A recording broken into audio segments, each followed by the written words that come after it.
পাকিস্তানে ভয়াবহ অবস্থা আপনাদেরকে দেখাই।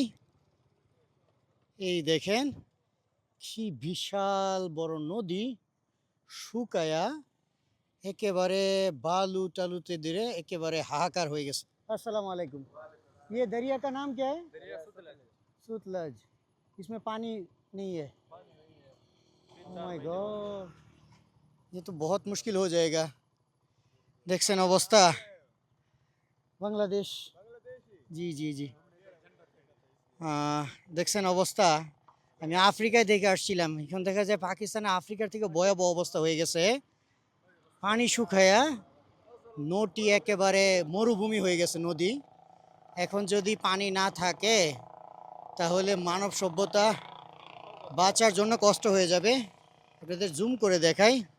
ওই যে দেখেন গবাদি পশু, অল্প একটু পানি আছে ওইখান থেকে তারা পানির ব্যবস্থা করতে পারতেছে। সুবহানাল্লাহ। বারিশ होना चाहिए, ज़्यादा से ज़्यादा बारिश होना चाहिए। দোয়া করি আল্লাহ যেন বেশি বেশি বৃষ্টি দেয়, নদীতে পানি আসে, কারণ মানুষ পানি ছাড়া বসবাস করতে পারবে না।